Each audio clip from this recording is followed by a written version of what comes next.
Megatins are out, and honestly, prices are better than expected. Hey guys, Otaku here, back with another market watch, and today we're going to be looking at basically the aftermath of the tins. The tins are officially out, and the Starlights, for the most part, are pretty good pricing, but there were some things that I called in the last market watch that everyone thought I was pretty crazy about, and sure enough, I ended up being right. Before we do take a look at the market watch, though, I do want to remind everyone that I'm currently doing a Yummy Core giveaway that ends at the end of the month. So if you want to have an opportunity to win that Yummy Core, then make sure you leave a like on this video, subscribe to the channel, and answer the 3 questions at the end of the video. To further support the channel, though, consider joining my community Discord, following me over on Twitch, or using my TCG affiliate link. And if you would like to upgrade your deck box, your playmat, or your card sleeves and save 15% off in the process, then use my Dueling Guard affiliate link. All links will be in the description down below. All right, so we don't have a lot to talk about today because the Megatins made, for the most part, all of the chase cards kind of cheap. There's only a few outliers, which we will talk about today, and there's not a whole lot coming out in Doom that is going to heavily change the market. There's a couple things we're going to talk about that involve Doom, but for the most part, there's not a whole lot of movement in the market. So in terms of the Megatins, the Starlights surprisingly are pretty cheap. So I would argue that some of the staples or some of like the chase cards for the Starlights would be stuff like Retaliating Sea, which is sitting at about $3. The Bystials are sitting about $3 to $5, give or take, depending on which one you're picking up. We're going to talk about more Bystials a little later, but still, that's not bad for the Starlights, especially since 2 of them are limited. A card that I think you're going to want to pick up now, especially since this is one of the luxury rarities, is the Starlight Nightmare Apprentice, sitting at about $5 a copy. Hecka Hands comes out in December, and they will be heavily utilizing this card as a 3 of, so pick up your 3 copies now. Basically, just the cheaper and better looking version of the QCR. More Starlights, we have the Alt Art Harpy's Feather Duster Starlight sitting at about $3. The Alt Art Raigeki sitting at about $5 as a Starlight rare. We have Vidos, which I think is a card that is just a good, safe pickup as an ultra rare, $1 a piece. Honestly, I would argue just pick it up now just to play it safe. SP Little Knight Starlight, only $13. Again, just a cheaper version of the QCR, and it looks better because it doesn't have the ugly stamp on it. Barudris as a Prismatic Secret Rare, sitting at about $3. Again, not a bad card to just pick up and have a one of in your collection, just because you never know. Ally Justice Cycle Reader, there's, Yummy running around in the format, and this is actually a pretty good counter to it. Also, it counters Fiendsmith, $1 a copy. You got Sanct, finally having an ultra rare, 50 cents. The Starlight Rare Infinite Impermanence, $15. If you don't want to chill out for the QCR or the Ultimate Rare, the Starlight doesn't look half bad. I have my own playset of the Starlight Infinite Impermanence. Again, $15 a copy really isn't that bad. Lacrima Crimson Tears, $6 still, which is crazy. We'll talk about Impulse momentarily. Fualos, now this card is on the cheaper end because it was reprinted in one of the rarity collections, but $17 for the Prismatic Secret isn't bad. Especially since this is a card that you just want to have in your collection at all times because it is just that good of a card. Malice cards. Malice has never been cheaper. Black Goat Laughs, Prismatic Secret, sitting at $10. That's one of probably the highest chase cards in the set, and $10 isn't that bad. Perulia, we're going to talk about momentarily. Purge, we'll talk about momentarily. Deception, sitting at about $4. Again, not bad for the fact that this is like the chase card for the Azamina archetype, so definitely something to pick up because Azamina is still a very playable engine. Requiem sitting at $6 for the secret rare. The tins are just really cheap, like they really are. There's not a lot of, I want to say, value in the tins, in the sense that if you open the tins, you're not going to really get your money back more often than not, which is something we expect because it's a 450 card set, but there's a lot of good cards to just pick up. Like, I opened a handful of tins just because they are fun to open, in my personal opinion. It's always fun to open the Megatins, see what you get. But in terms of just picking up singles, like, people ragged on these tins, but in terms of singles, like, these tins really are not bad. A Secret Rare White Rabbit, Secret Rare Dormouse, $3-4 a copy. The mouse cards really actually don't look that bad as secret rare. And that's really it. Like I said, like there's just everything's for the most part pretty cheap. Let's talk about the cards that aren't cheap though. And that's going to be the Dominus cards. So I tried to warn you.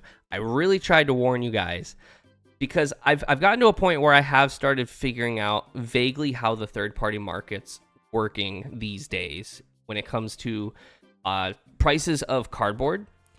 And so the Dominus cards, I made the prediction that the reprints initially were going to bring the price down, but the reprints would take over the price or the lowest available price. And that's kind of what they did.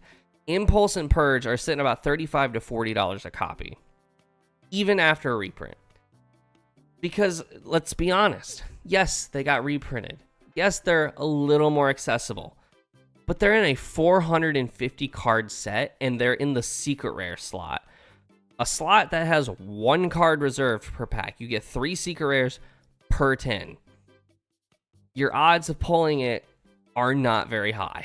And that goes the same for Perulia. Perulia also got a secret rare in the Mega Tins, and the argument is not the same for Fualos, even though he also got a secret rare in the tins, because Fualos has already seen multiple rarity reprints from one of the rarity collections, whereas Perulia has only gotten 2 secrets, an Ultra and a QCR. It was an Ultra rare in Maze of the Master, and sure enough, Perulia in the tins is actually worth a little bit more than the Maze of the Master reprint, because it's a secret rare. Like, I tried to warn y'all. Like, I sold my Perulias recently because the reprint was confirmed, so I sold it when I could have gotten my profit from it. And I already pulled one from the Megatins just by luck, and I plan to pick up my last 2 copies so I have my playset again. But even so, I still made profit off of this card.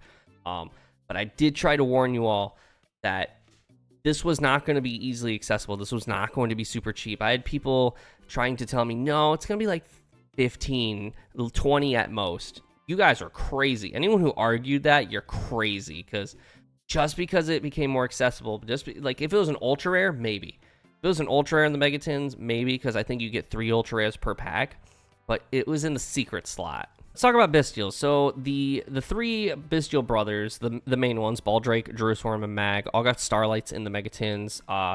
And that's fine. Like that's really good, because like Mag and Jerusalem are limited, so like you only got to pick up the 1 copy, and Baldrake being a 3 of, like that's fine. Let's talk about which Bystial wasn't in the Megatins, shall we? And that's Bystial Lubellion. He is still sitting pretty cheap. Both his secret rares are about $15 a copy. But if Bystials ever become relevant again, like super relevant to the point where you're playing a Bystial engine that would require Lubellion specifically, that's gonna go up. You might want to pick up your Lubellions now, just because you never know when a Bystial engine is going to become relevant in another deck. So, again, I would kind of recommend picking up your Lubellions now, $15 a copy, so $45 a playset, or you could probably get a good deal and get them for like $37 to $40, depending on, if you're picking them up off a friend or like a really chill vendor or something. But yeah, wasn't in the Megatins again. A neat little thing I do want to mention though is Starlight Druisworm is actually cheaper than the Prismatic Secret from the last year tins, I believe, and then it's also cheaper than the super rare from Darkwing Blast.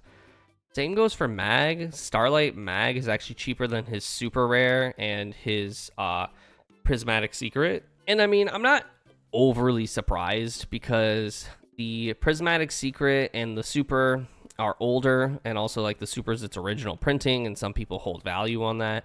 The Starlight is brand new, and also we're starting to see like the some Starlights are more common than others. I believe Jerusalem is confirmed to be like one of the more overprinted ones. But again, another Bystial that wasn't in these Megatins that you might just want to pick up, and you would only have to pick up one of this. Dissipator. Dissipator is just a generically good synchro monster that, you never really know when it's going to come up. So you just might want to pick it up. It's $10. Not a bad price for a card that could spike at any time. I do real quick want to talk about Blackwing Steam the Cloak. So he's not really worth much. He has 1 common and 1 super rare, but hasn't seen a reprint since Dragons of Legend. So it's been a minute, technically, since Dragon Legend, the complete series, but still, it's been a minute since this card has been printed. And Yami can play it. For those who don't know what this card is, it's a level 3 tuner, which already says enough. But on top of that, if this face-up card leaves the field, special summon a level 1 Aqua Wind token. Level 1 token. So the combo that people are talking about is like you just normal summon it, link it Almirage, and then it summons a token, and then boom, you have Yummy combo. But you can even take it a step further, and you go Hornet Drones, summon Kagari essentially, add back the Hornet Drones, summon another token, normal summon this, then synchro this and the Hornet Drones token for Herald. This summons a level 1 token, use the Kagari and the level 1 token that this summoned to make Cups of Yummy Way, and then you can do full Yummy combo with a Herald on summon number 5. That being said, I do think it's a little cope. It's something I do want to toy with. I just can't get my hands on this card because nobody has it, but I do think it is a little cope because at the end of the day, he's not searchable by any means. Like, you can't find this card in any like healthy way that would like mesh with Yummy, that like wouldn't intercept Yummy by any way. But that being said, it's a neat interaction, and because of the hype, honestly, I wouldn't be surprised if people started buying this up. All it takes is it being in a topping list to all of a sudden get a lot of hype and start getting bought up. So you might want to just pick up some copies. Like 45 cents a copy really ain't that bad. Talk about Quick Launch. So Quick Launch is one of the better cards for D-Link. I believe it's still limited. I could be wrong, but the only two versions of this card that are worth anything is the Secret Rare from Circuit Break, which I believe is its original printing, and the Secret Rare from the 2018 Megatins. They are seeing an increase in price because of Rocket support, but again, there are other rarities, so if you're not particular about rarity, then like, you can just pay less than $1 for the ultra rare. So in talks of Doom of Dimensions, big like feature archetype is going to be the DDD monsters getting a brand new support. One of the cards that is heavily sought after right now and is a starter for the deck is DD Count Surveyor. Its only printing currently is from Monster Mayhem, and it was somewhat short printed, and because of that, it is $9 to $10. It is hard to find, and the people who do have it are probably the ones that are going to be playing DD, but this is a heavily sought after card for those who want to play that deck, and it is a starter for the deck, but still in talks about DD. DD Orthos has a singular printing as a super rare from a structure deck way back when, and this card, as you can see, has seen some gradual increase, sitting at about $5-ish from like certified sellers, but also not damaged, so not bad for a super rare. So if you have like multiple copies of this in your bulk, you might want to sell this now before like the hype for DDD dies down. And the last little bit here I want to talk about is two more cards that were not featured in the Megatins, and people could argue, oh, they weren't released this year, but so were like a good chunk of the cards in the Megatins this year weren't released in the last year. So Kashtira, Fenrir, and Unicorn, dodge and reprints still to this day. These cards are, I believe, almost like 2 years old now. 2023 Megatins. So they are about 2 years old now. Been hanging around, and they only see 2 printings so far. Fenrir has 2 printings plus an ultimate rare, so 3 printings, and Unicorn only has 2 printings. Unicorn's sitting about $5 a copy, whereas Fenrir is sitting at about $17 to $18 a copy, and that's not even including his ultimate rare. You might want to pick these cards up now. Like, it's safe to always have a Kashtira package on hand at all times, because Kashtira is just one of those weird engines that can kind of just be shoehorned in.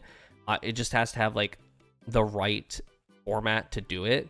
But yeah, these cards are kind of starting to increase. As you can see, Fenrir Ultra Rare is only at 37 listings, which is kind of a small indication that he's starting to get bought out, or at least the Ultra Rare, because again, he's sitting at like $18 a copy and 37 listings. Like, it's getting kind of low. And that is going to be it for today's Market Watch. Again, there wasn't like a lot of movement this week because the Megatins just kind of did a solid job of having like good available cheap singles minus a small handful of cards. And as we're prepping for Doom of Dimensions, like, there's not a whole lot of movement going on because we're still expecting Yummy and Vanquish Soul Canine, or like Canine in general, and Draco Tail to be kind of dominating the format, and those cards are not really going up in price. They're still very available. And again, if you would like to have an opportunity to win the Yummy Core, then make sure you leave a like on this video, subscribe to the channel, and answer the following 3 questions. Question number 1 is what is your favorite card, or